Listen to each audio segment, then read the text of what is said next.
이제 수요 기도회로 하나님께 나아가겠습니다. 모두 자리에서 일어나셔서 찬송가 1장을 찬양하겠습니다.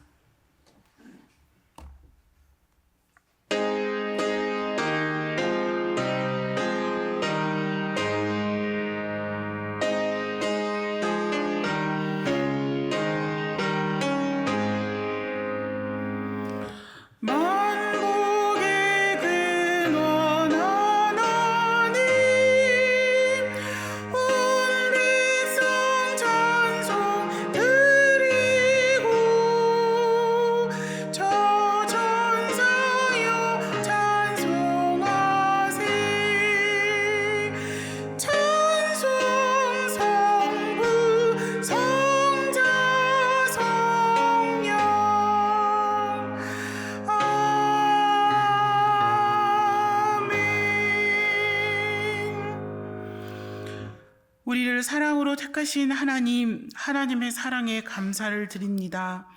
하나님의 미리하심을 따라 성령이 거룩하게 하심으로 순종함과 예수 그리스도의 피뿌림을 얻기 위하여 우리를 택하여 주시니 하나님께 영광을 돌립니다.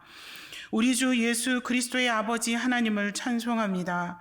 우리 주 예수 그리스도의 아버지 하나님은 크고 한결같은 사랑을 따라 예수 그리스도를 죽은 자 가운데서 부활하게 하심으로 말미암아 우리를 다시 태어나게 하시고 산 소망이 있게 하셨습니다. 그 산 소망을 가지고 하나님 앞에 나아왔습니다. 하나님, 우리의 예배를 받아 주시옵소서. 하나님, 이 시간 모든 악독과 모든 기만과 외식과 시기와 모든 비방하는 말을 버리고 갓난아기들 같이 순전하고 신령한 젖인 하나님의 말씀을 사모하며 이 자리에 나왔습니다. 하나님의 말씀으로 우리를 채워주시고 하나님의 인자하심을 맛보아 아는 시간이 될 수 있도록 역사해 주시옵소서. 이 모든 말씀 예수 그리스도의 이름으로 기도합니다. 아멘. 자리에 앉으셔서 찬송가 455장을 찬양하겠습니다. 찬송가 455장입니다.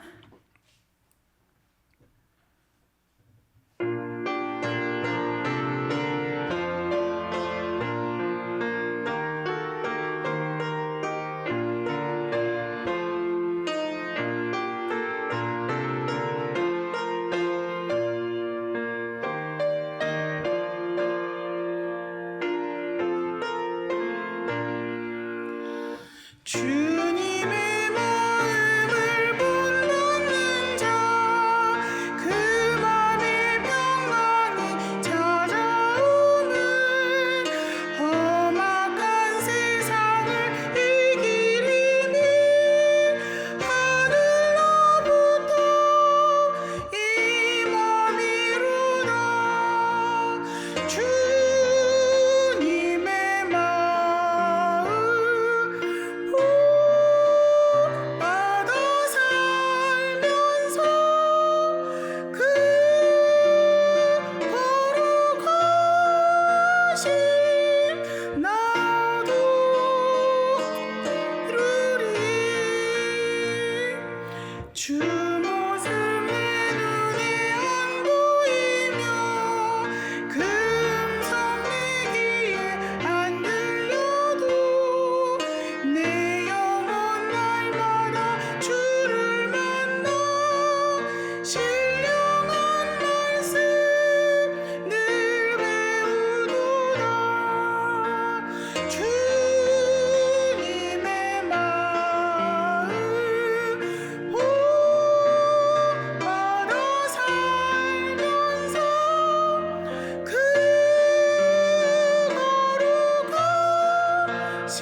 하나님께서 우리에게 주시는 말씀은 베드로전서 2장 4절에서 10절 말씀입니다. 신약 378쪽입니다. 베드로전서 2장 4절에서 10절입니다. 저와 여러분이 한 절씩 교독하겠습니다. 제가 먼저 4절을 읽겠습니다. 사람에게는 버림바 되었으나 하나님께는 택하심을 입은 보배로운 산돌이신 예수께 나아가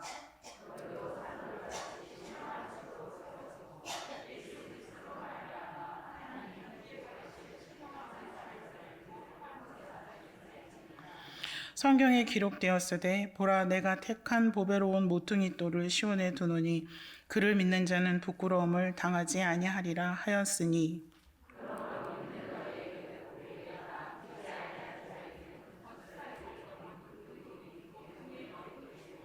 또한 부딪히는 돌과 걸려 넘어지게 하는 바위가 되었다 하였느니라.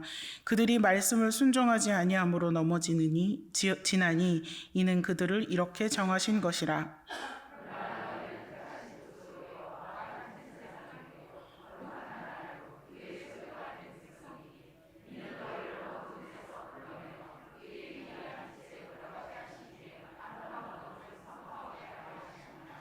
너희가 전에는 백성이 아니더니 이제는 하나님의 백성이요 전에는 긍휼을 얻지 못하였더니 이제는 긍휼을 얻은 자니라. 아멘. 네, 먼저 사과를 드리고 설교를 시작하도록 하겠습니다. 찬양을 가사를 보고 골랐는데 너무 높아서 제 찬양 들으시기가 매우 힘드셨으리라 생각이 됩니다. 이게 가사를 봤는데 파까지 있을 줄은 몰랐습니다. 다음부터는 제가 감당할 수 있는 이제 또 여러분에게 은혜가 될 만한 찬양을 고르도록 주의하도록 하겠습니다. 자, 오늘 설교 제목은 우리의 이름은입니다. 오늘 만화 영화로 오늘 설교를 시작하려고 하는데 역시 혹시 센과 치히로의 행방불명이라는 일본 애니메이션 아시죠? 많이 보셨을 줄 압니다. 이 일본 애니메이션 이 센과 치히로의 행방불명은 2001년도에 개봉한 영화인데 굉장히 많은 영화제에서 상을 받았고 우리나라에서도 많은 관객을 동원한 미야자키 하야오 감독의 특유의 감성과 분위기가 물씬 묻어나는 그런 애니메이션입니다. 최고의 애니메이션으로 이제 인정을 받는 작품 중에 하나고 얼마나 잘 만들었으면 영국 BBC가 선정한 21세기 가장 위대한 영화 4위에까지 올랐던 그런 만화 영화입니다. 이 영화의 주인공은 치히로라는 소녀입니다. 근데 영화는 어떻게 시작하냐면 시골로 이제 이사를 가게 된 치히로 가족이 길을 잘못 들어서 산길을 달리게 됩니다. 그래서 치히로 가족이 탄 승용차는 아주 낡아 보이지만 시멘트로 만들어진 터널 입구의 석상 앞에 서게 됩니다. 아버지는 호기롭게 터널 안으로 들어가고 어머니는 막 말리죠. 가지 말라고. 하지만 같이 들어가게 되고 치히로도 마지못해서 부모님을 따라 그 터널 안으로 들어가게 됩니다. 그 터널을 한참 걸어서 갔는데 터널 밖에 딱 나와 보니 아주 굉장히 넓고 푸른 언덕이 있었고 자연 경관이 너무 아름답고 시원한 바람이 부는 아주 그런 멋진 곳이었습니다. 근데 이제 낡아 보이는 건물들도 좀 있어서 아버지는 뭐라고 생각했냐면 이게 옛날에 버려진 테마파크 같은 건가 보다 이렇게 생각했습니다. 근데 치히로는 굉장히 불안한 마음이 계속 들었습니다. 근데 거기는 테마파크가 아니고 만화를 보신 분은 알겠지만 그 신들의 세계였습니다. 치히로는 부모님과 떨어져 여기저기 이제 구경을 하다가 의문의 소년 하쿠라는 소년을 만나게 됩니다. 하쿠는 치히로를 보자마자 여기 오면 안 된다고 경고를 하게 되고 주인이 없는 노점에 앉아 개걸스럽게 음식을 먹던 치히로의 부모님들은 돼지로 변해버리게 됩니다. 하쿠는 이 신들의 세계에서 살아남으려면 일을 해야 된다라고 하면서 유바바라는 마녀 밑에서 이제 찾아가서 일을 할 수 있도록 도움을 요청하라고 합니다. 근데 사실 하쿠는 이 마녀 유바바의 부하로 일하고 있는 소년이었는데 하쿠가 비록 유바바의 그 부하로 일을 하고 있었지만 치히로가 인간 세계로 돌아갈 수 있도록 도와주고 조언을 해줍니다. 그런데 하쿠가 이 치히로에게 무슨 말을 하냐면 절대 너의 이름을 잊지 말아라 라고 조언을 해줍니다. 치히로가 이 유바바의 온천장에서 일을 하기 위해서 이 유바바와 계약서를 쓰는 장면이 있습니다. 근데 유바바가 뭘 원하냐면 네 이름을 달라고 합니다. 그래서 그 만화 보신 분은 알겠지만 그 마녀송이 쫙 나오면서 이름이 쫙 빨리 올라가면서 치히로라는 이름은 올라가고 센이라는 이름만 남습니다. 그런데 재미난 것은 이 치히로가 센이 되자 이 치히로였던 자기 자신을 잃어버리게 됩니다. 치히로였던 자기 자신을 잃어버리게 되고 자기 이름조차 기억하지 못하게 되는 장면이 나옵니다. 그러자 하쿠는 치히로가 자기 이름을 잃어버리지 않도록 도움을 줍니다. 그래서 여기 치히로는 자기 센이라는 이름을 쓰고는 있지만 치히로라는 이름을 기억하면서 거기에서 생활을 하게 됩니다. 센이 된 치히로는 자기 이름을 잊지 않으면서 그 모든 난관을 극복해 가다가 돼지가 된 부모님을 구출하여 무사히 인간 세계로 돌아온다라는 그런 내용입니다. 사실 하쿠도 이름을 유바바에게 저당 잡히고 정체성을 잃어버렸던 용인데 센의 치히로의 도움으로 자기의 이름을 되찾아 자기의 본 모습을 이제 찾는 단초를 마련하는 그런 도움을 주는 그런 내용들이 있습니다. 이 센과 치히로의 이 만화에서는 어떤 이제 장치가 있냐면 원래 있었던 곳에서의 이름을 알지 못하면 그 세계로 돌아가지 못한다라는 설정을 통해서 이름이 캐릭터의 운명을 좌우하는 중요한 장치임을 알 수 있습니다. 주로 이제 일본 애니메이션을 보면 이런 내용들이 좀 많이 나와 있는 것 같습니다. 이름을 아는 것이 곧 정체성과 연결되어 자신의 진짜 모습을 찾아간다라는 뭐 그런 설정이죠. 근데 이 애니메이션은 워낙 유명한 영화라 뭐 다양한 해설들이 있습니다. 그러니까 다양한 해석을 넘어서 괴담까지도 있습니다. 근데 어쨌든 그 많은 주제들 중에 이름과 정체성에 관한 이제 부분은 그 많은 주제 중에 하나임을 알 수 있습니다. 만화 얘기를 잠깐 한 것처럼 이름은 곧 정체성과 연결되어집니다. 내가 누구인가? 우리는 누구인가? 이거 뭐 굉장히 철학적인 질문이죠. 사람들이 계속 하는 질문이기도 하고요. 예수님을 믿는 우리들은 예수님을 믿기 때문에 우리에게 부여된 이름이 있습니다. 그게 뭐죠? 그리스도인. 조금 저기한 말로 말하면 예수쟁이. 예수 믿는 사람들, 교회 다니는 사람들이라고 사람들이 우리를 부릅니다. 그럼 우리를 그리스도인으로 부른다는 것은 어떤 뜻이 있을까? 다른 사람들이 보기에 우리를 생각하기에 우리가 그리스도인으로 불린다는 것은 어떤 의미가 있을까? 우리가 잘 아는 대로 처음으로 그리스도인 혹은 그리스도 사람들이라고 불리운 것은 안디옥에서부터였습니다. 이 안디옥에 살던 그 초대교회 사람들은 스스로를 예수 그리스도와 완전히 동일시하던 사람들이었습니다. 그리스도인이라는 이름은 아마도 예수님을 지칭하는 크리스토스가 쓰였기 때문에 그 예수님의 사람들, 그 예수를 따르는 사람들, 그래서 그리스도인이라는 별명이 붙은 거죠. 안디옥에 살고 있던 사람들은 그 사람들의 모습을 보니까 저 사람들이 예수라는 사람이 말하는 것하고 행동하는 것하고 그대로 하네? 야, 정말 예수님을 따르는 사람들이구나 해서 그리스도인이라는 별명을 붙였는데 사실 그 당시는 이게 좋은 의미라기보다 약간 좀 별난 무리들이라는 뉘앙스가 조금 더 강했다고 합니다. 왜냐하면 초대교회에서 행해졌던 어떤 예배 의식이나 세례 이런 것들 때문에 당시에 이 교인들을 초대교회 공동체를 오해하는 여러 가지 일들이 있었거든요. 그런 것들을 이제 생각해 보았을 때 그리스도인이라는 이름이 뭐 비하하는 말은 아니지만 약간 독특한 사람들, 별난 사람들의 뉘앙스가 있다고 합니다.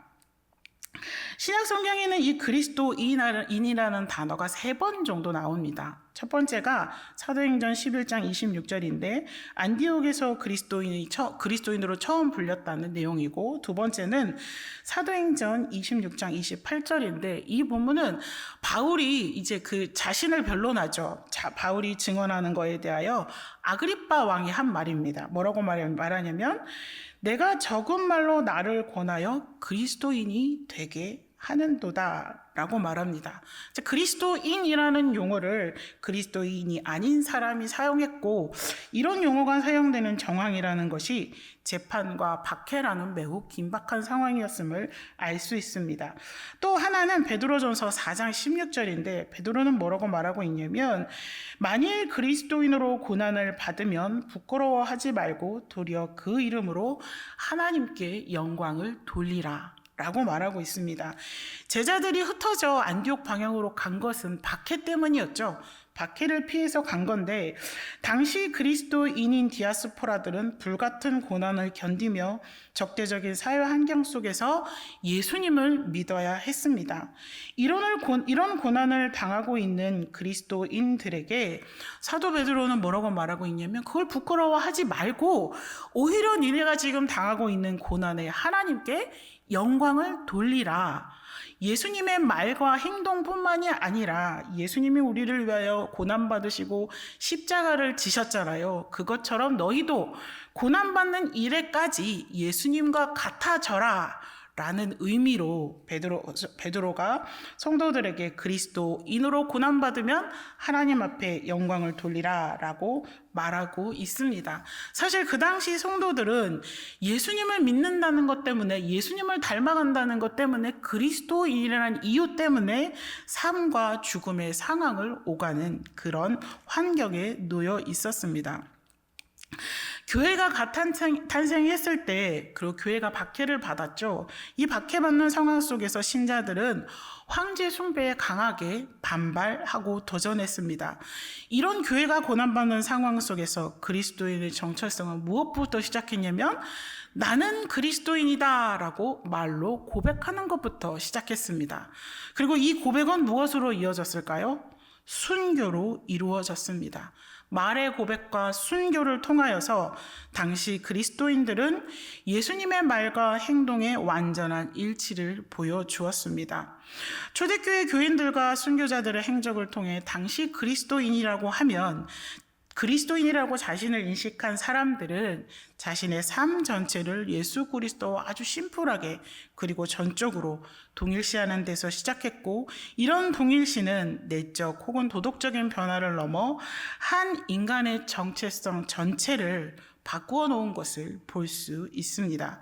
우리가 그리스도인이 된다는 것, 그리스도인으로 불리운다는 것은 그리스도가 자신의 삶과 죽음과 부활을 통해 인간에게 회복해 놓은 하나님의 형상이라는 미래 약속에 동참한다는 의미가 있습니다.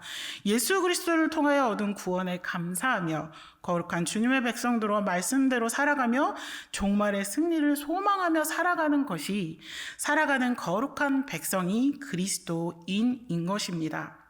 오늘 본문에서 베드로는 믿음을 가진 공동체에게 그리스도인의 이름, 정체성에 대해서 다시 한번 말해주고 있습니다. 그것이 2장 9절에서 10절에 기록되어 있는데 제가 읽어보도록 하겠습니다. 그러나 너희는 택하신 족속이요 왕같은 제사장들이요 거룩한 나라요 그의 소유가 된 백성이니 이는 너희를 어두운 데서 불러내어 그의 기이한 빛에 들어가게 하신 이의 아름다운 덕을 선포하게 하려 하심이라. 너희가 전에는 백성이 아니더니 이제는 하나님의 백성이요 전에는 긍휼을 얻지 못하였다니 이제는 긍휼을 얻은 자니라. 새 한글 성경에는 이걸 이렇게 다시 번역해 놓았습니다. 여러분이야말로 선택받은 종족, 임금이신 하나님의 제사장의 일을 맡은 사람, 거룩한 민족, 하나님의 소유가 된 백성입니다. 어둠에서 여러분을 불러내어 자신의 놀라운 빛으로 이끌어 들이신 분의 뛰어난 일들을 여러분이 힘껏 알리도록 말입니다. 여러분이 한때는 백성이 아니었지만 이제는 하나님의 백성입니다. 한결같은 사랑을 받지 못했었지만 이제는 한결같은 사랑을 받은 사람들입니다. 아멘. 여러분, 하나님의 백성이시죠? 하나님의 긍휼을, 하나님의 사랑을 받은 사람들이시죠? 네, 그것이 우리의 이름입니다. 본문 앞부분과 연결하여 전체적으로 보자면 이 본문 앞부분에는 어떤 내용들이 기록되어 있냐면 보배로운 돌이신 예수 그리스도에 대한 상반된 반응을 이야기하고 있습니다. 보배로운 돌이신 예수를 믿는 자와 믿지 않는 자들에 대해서 언급하면서 그것을 분류하고 있거든요. 예수님을 믿는 자들에게 예수님은 보배입니다. 하지만 예수님을 믿지 않는 자들은 예수님을 믿지 않으므로 걸려 넘어지고 부끄러움을 당하는 길에 서게 된다고 베드로 사도는 말하고 있습니다. 그러면서 베드로는 믿는 자들에 대해 조금 더 너희가 이런 존재다 라고 말하고 있습니다. 뭐라고 말하고 있냐면 택하신 족속, 왕같은 제사장, 거룩한 나라, 그의 소유된 백성이라고 부르고 있습니다. 자, 한번 같이 해볼까요? 택하신 족속, 왕같은 제사장, 거룩한 나라, 그의 소유된 백성. 네, 이것도 예전에도 한번 말씀드렸지만 126번 정도 들어보시고 알고 있는 내용이죠. 오늘 말씀을 다시 한번 들으시면서 우리의 이름들을 한번 다시 되새기고 기억하는 시간이 되었으면 좋겠습니다. 먼저 택하신 족속은 선택받은 종족이라는 뜻입니다. 택하신이라는 말은 이사야 43장 20절에서 21절에 나오는데 뭐라고 말씀하셨냐면 장차 들짐승 곧 승냥이와 타조도 나를 존경할 것은 내가 광야에서 물을 사막에서 강들을 내어 내 백성 내가 택한 자에게 마시게 할 것이라. 이 백성은 내가 나를 위하여 지었나니 나를 찬송하게 하려 함이라. 보배로운 돌이신 예수님을 믿는 사람들이 누구의 백성이라고요? 하나님의 백성, 하나님의 택하신 자라고 선포하고 있습니다. 우리가 여기 앉아있는 것이 많이 들으셨겠지만 내가 나오고 싶어서가 아니고 누가 택하여 주셨기 때문이라고요? 하나님이 택하여 주셨기 때문에 우리가 여기에 앉아 있을 수 있는 것입니다. 예수 그리스도를 하나님께서 보배로운 모퉁이 돌로 택하셨듯이 그를 따르는 성도들 역시 하나님께서 택하셨다라는 말인 거죠. 택함을 받은 이유는 우리의 공로 때문이 아니고 헤아릴 수 없는 하나님의 사랑과 하나님의 능력 때문입니다. 너무 이 사실을 잘 알고 있는데 잘 잊어먹는 것 같아요. 하나님의 사랑과 하나님의 능력으로 내가 택함을 받았다 라는 것을 잘 기억하시면 좋겠습니다. 신명기 7장 6절에서 8절에 보면 하나님께서 이스라엘을 택하신 이유는 너희가 강하기 때문이 아니고 작기 때문에 그리고 내가 너희를 사랑하기 때문에 너희를 택하였다 라고 말씀하고 계십니다. 우리가 택함을 받은 이유는 하나님의 사랑 때문임을 기억해야 할 것입니다. 우리가 택함을 받아 그리스도인이 된 것을 하나님의 다함이 없는 사랑 때문인 것을 기억한다면 우리가 순간순간마다 하나님 앞에 감사하지 않을 수 없을 것 같습니다. 하나님께서 우리를 택하셨다는 것을 꼭 기억하시기를 바랍니다. 택하신 족속이라는 단어를 썼죠. 근데 우리 어감으로 족속은 좀 나쁜 뜻 아닌가요? 이놈의 족속들, 약간 이놈의 종자들, 뭐 약간 욕하고 막 이럴 때 더하면 안 될 것 같고, 그 족속이라는 단어를 썼는데 사실은 이게 되게 좋은 말이더라고요. 찾아보니까. 이 세기에 전 세계에 걸쳐 존재하는 그리스도인들을 집합적으로 칭하는 칭호가 족속이었다고 합니다. 그래서 성경 말고도 그 당시 여러 문헌들이 있잖아요. 그 문헌들에서 그리스도인들을 이렇게 말했다고 합니다. 여러 문헌들이 있는데 잘 들어보세요. 정말 은혜로운 말들이 너무 많았습니다. 그리스도인들이라는 하나님을 사랑하고 하나님을 경외하는 족속. 그 당시 그리스도인들을 이렇게 불렀어요. 또 하나는 의인들의 전체 족속. 어떻게 보였는지를 좀 아는 거죠. 또 이 새로운 족속.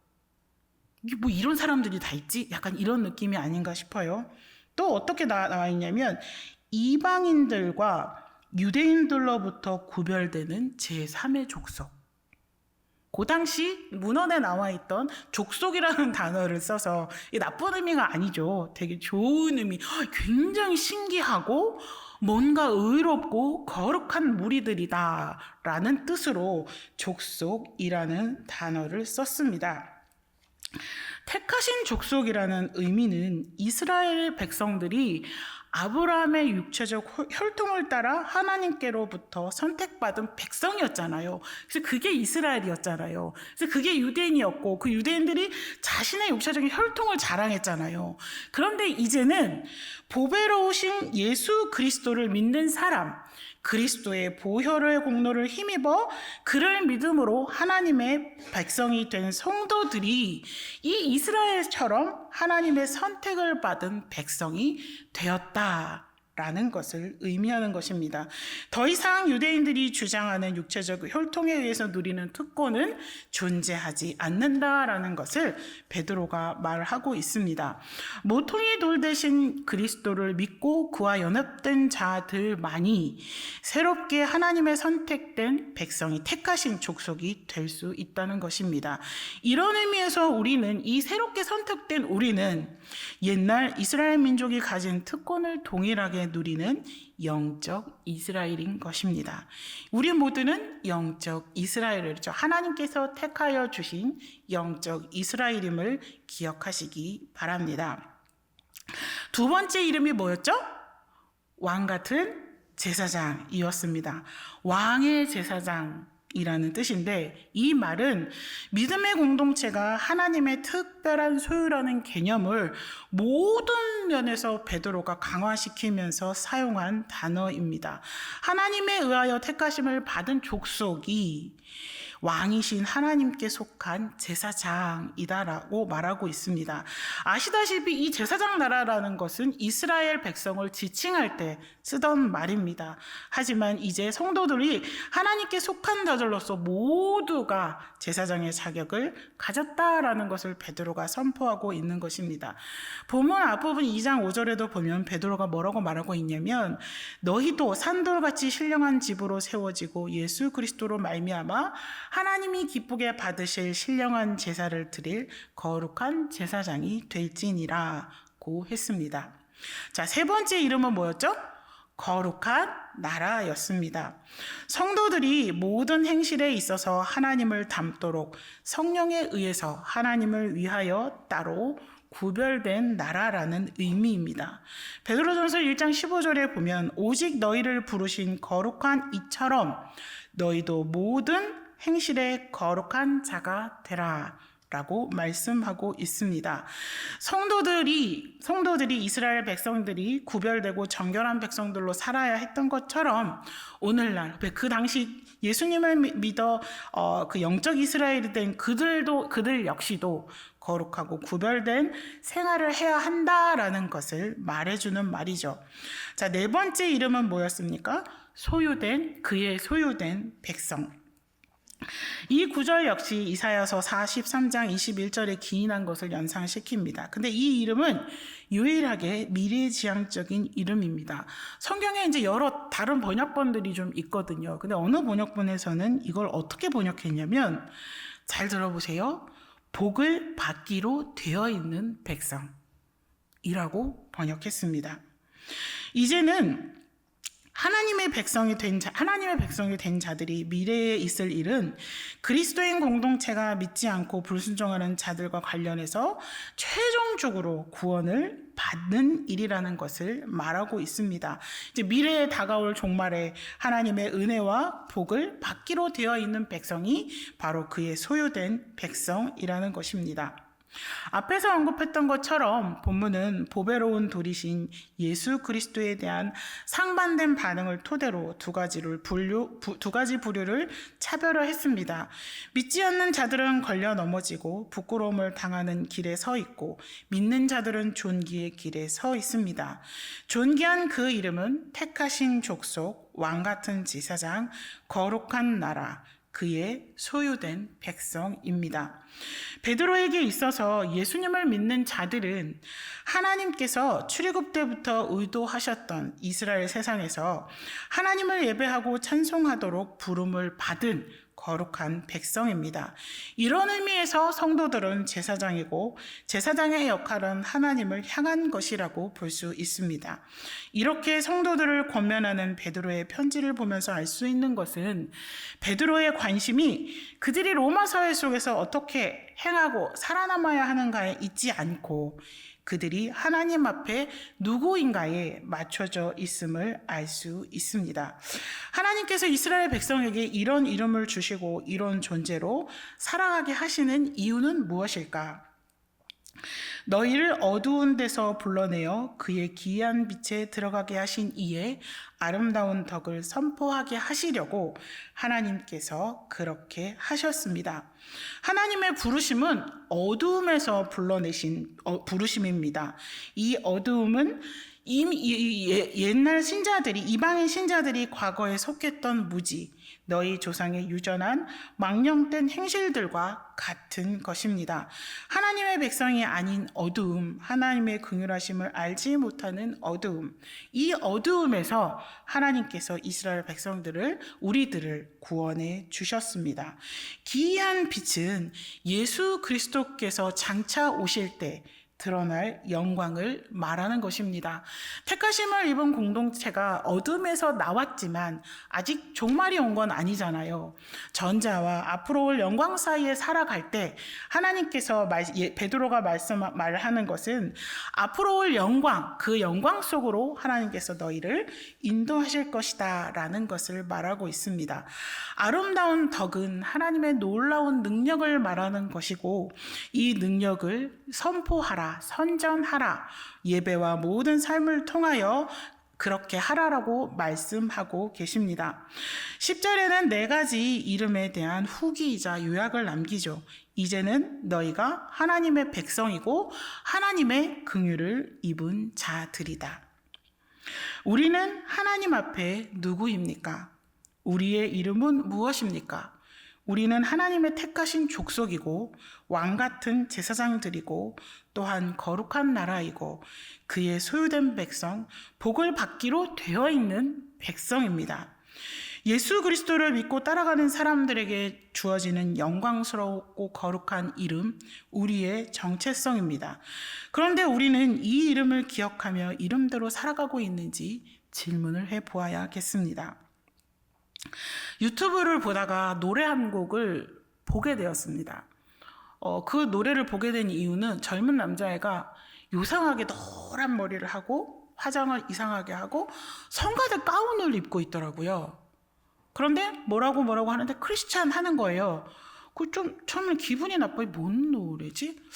호기심이 생겨서 뒤져봤어요. 그랬더니 여기 계신 분은 아마 아무도 모르실 것 같아요. 이 가수를. 지올팍 아세요?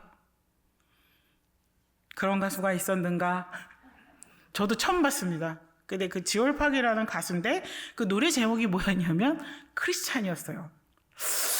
이게 또 뭐지? 하고 또 호기심이 발동해서 가사를 찾아봤어요. 근데 영어로 된 가사라 친절하게 누가 다 해석해 놓으셨더라고요. 가사를 한번 읽어드릴게요. 근데 조금 저기한 내용들이 있어서 빼고 읽어드리겠습니다.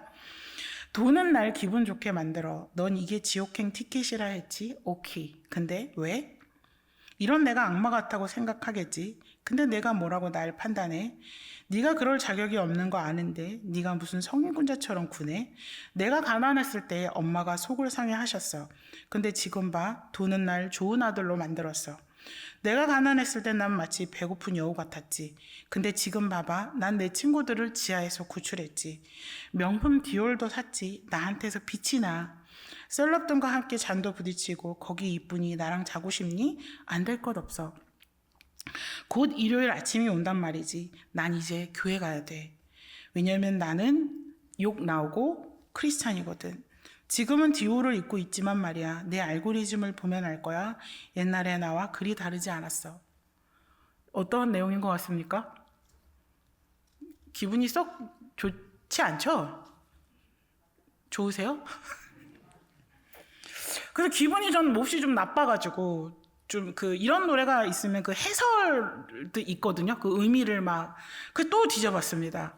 그랬더니 이 곡에 대해서 이 작곡가가 이게 영상으로 올려놓은 게 있더라고요. 그래서 이 크리스찬에 대해서 올려놓은 인터뷰가 아니고 이제 말하는 곡에 대해서 말하는 영상을 봤습니다. 근데 이 사람도 실제로 기독교인이더라고요. 근데 이 사람이 뭐라 그러냐면 자기 주변에 크리스찬이 참 많대요. 근데 정말 재밌는 것은 크리스찬이 아닐 것 같은 애들인데 크리스찬인 경우가 되게 많았다는 겁니다. 근데 이 사람이 말하고 있는 것은 크리스찬같이 행동하고 있지 않은데 우리는 우리를 크리스찬이라고 하네? 뭐지? 이런 것들을 느끼면서 모순적이고 자기반성적이면서 풍자적인 이야기를 하고 싶었답니다. 그런데 이 이야기는 크리스천뿐만이 아니라 오늘 모든 대중의 모순인 것 같다. 왜냐하면 아무도 자기가 주장하는 것을 그대로 지키는 것을 보지 못했다는 거예요. 그럼 이게 인간의 당연한 모순이라고 한다면 이걸 굳이 비판해야 하나, 그런 고민이 있다라고 말하는 영상을 보았습니다.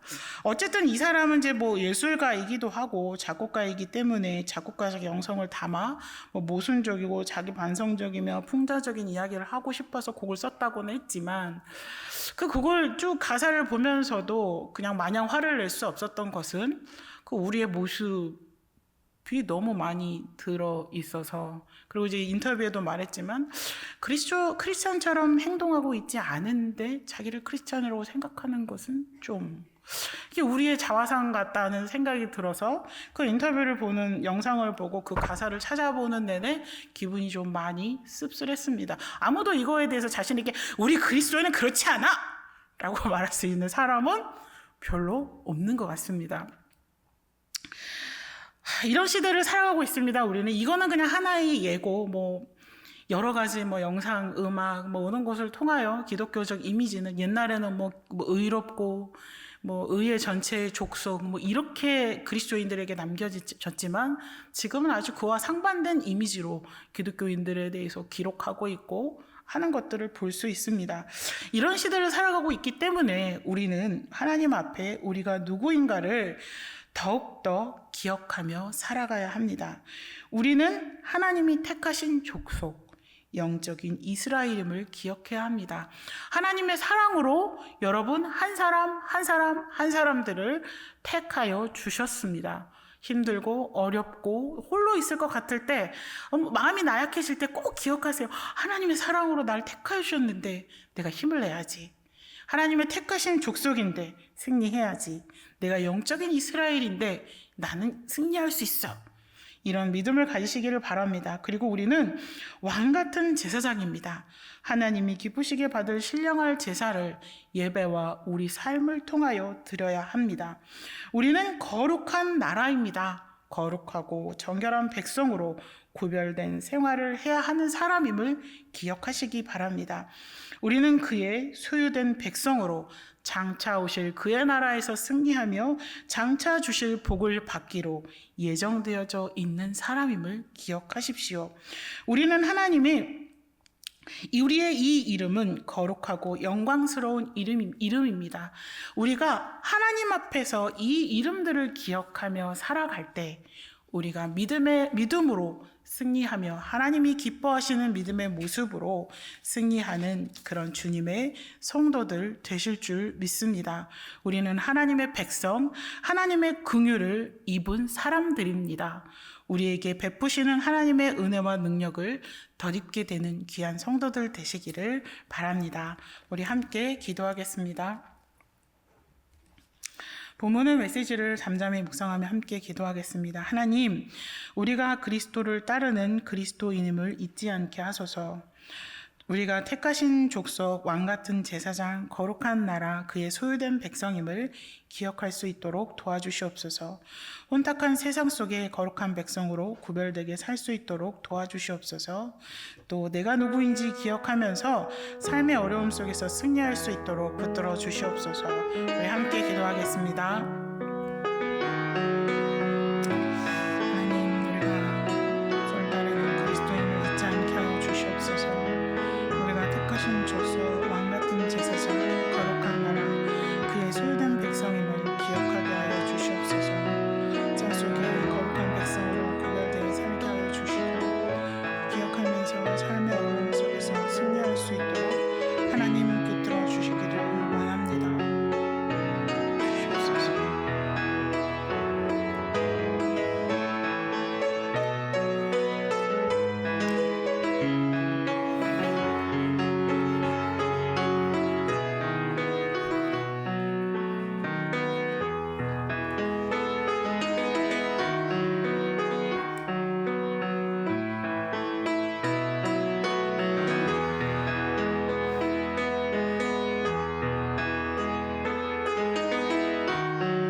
주님, 우리는 그리스도를 따르고 믿는 그리스도인입니다. 이 이름을 잊지 않고 살아가게 하여 주시옵소서.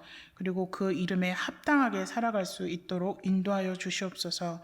하나님이 택하신 족속이며 왕 같은 제사장으로서의 삶으로 거룩한 예배로 나아가는 우리가 되게 하여 주시옵시고, 하나님, 우리가 하나님의 소유된 백성으로 복을 받을 수밖에 없는 사람들임을 늘 기억하게 하여 주시옵소서. 힘든 세상 속에서, 혼탁한 세상 속에서 하나님의 거룩한 백성으로 구별되이 살아갈 수 있는 우리가 될 수 있도록 하나님 붙들어 주시옵소서. 예수 그리스도의 이름으로 기도합니다. 아멘. 네, 광고 드리겠습니다. 지금 35기 알파 게스트를 모집하고 있습니다. 3월 19일까지 4층 사무실에 신청해 주시면 감사하겠습니다. 그리고 정기 재직회가 19일 주일 사부 예배 후에 예루살렘 성전에서 있습니다. 예, 나머지는 주보 광고를 참조하시기 바랍니다. 축도하겠습니다. 이제는 우리 주 예수 그리스도의 은혜와 하나님의 사랑과 성령의 교통하심이 하나님의 백성 주님의 공유를 입은 자된 승리교회 모든 성도들 머리머리 위에 이제로부터 영원토록 함께하옵시기를 간절히 축원하옵나이다.